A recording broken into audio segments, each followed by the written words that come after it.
On today's show, you will be shocked to learn how fast new cars are depreciating right now.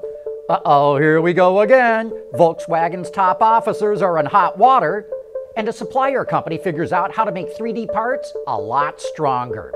All that and more coming right up on Autoline Daily.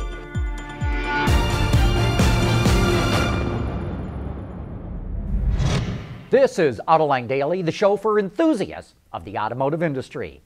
Man, this is just a crisis that will not go away.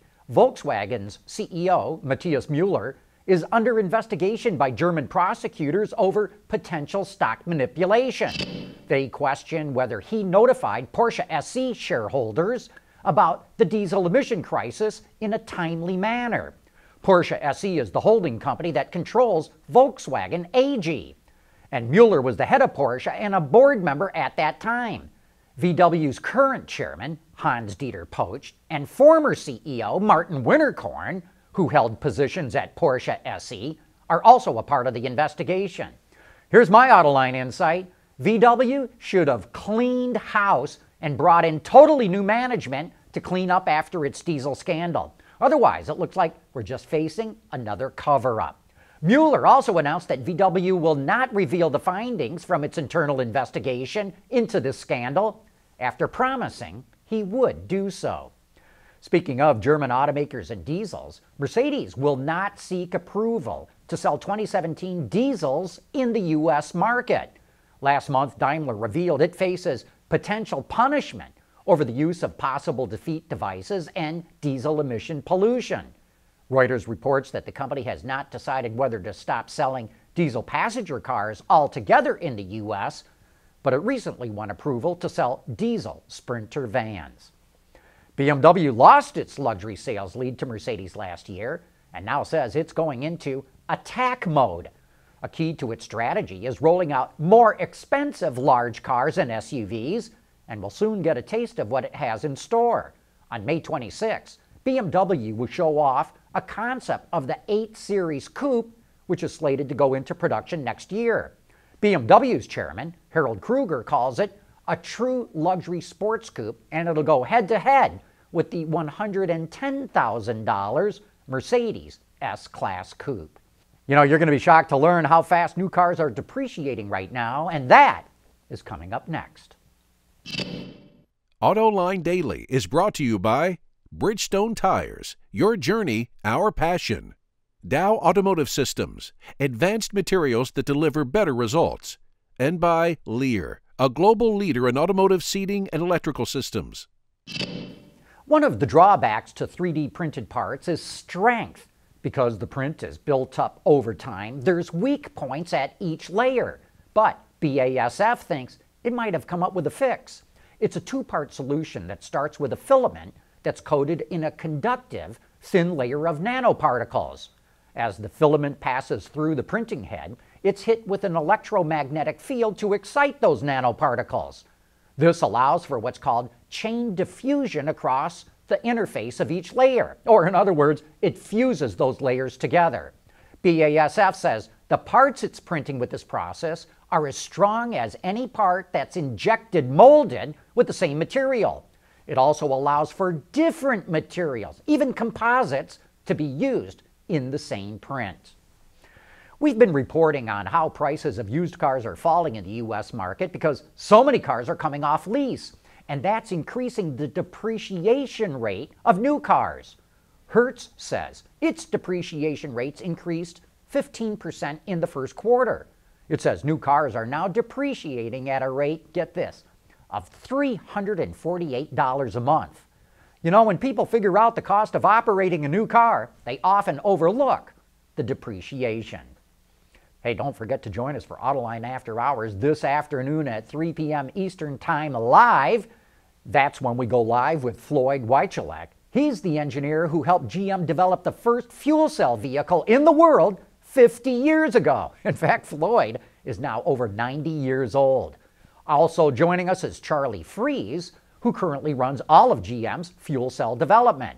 So join me and my co-host Gary Vasilash for some of the best insights into how the auto industry works. Coming up next, it's time for You Said It. For the people at Dow, racing is a sport and a science. We enjoy one and learn from the other. But like most competitive people, we like winning at both. This is the human element at work. Dow.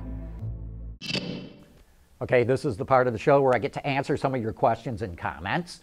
Kit Gerhardt wants to know, when you say diesel sales are growing faster than the overall market, and diesels have more market share than hybrids, plug-ins, and electric cars combined, does the diesel count include the heavy-duty pickups?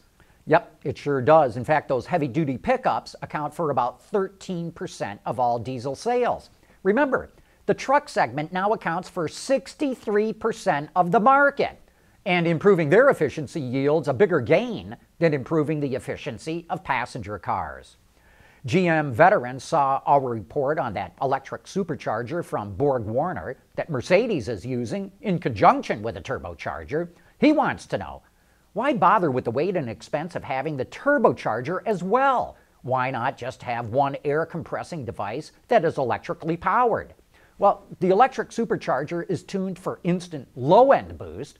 The turbocharger is sized for higher-end boost. One compressor cannot do both jobs as efficiently as two, and since this application is on a Mercedes, they can eat the cost. Barry T does not like the fact that GM wants high-octane fuel made standard so it can meet fuel economy and emission standards by 2025. I'm still fuming about the GM comment about lobbying to take away our regular fuel. And today the news is that the feds will look at a hefty gas tax increase. Why not just lobby for a higher octane premium, if that's the need, and leave the regular users alone? What happened to choice?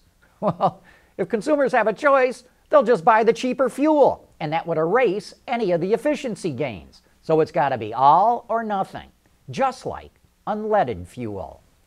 Marshy saw our reports on corporate earnings and has a question.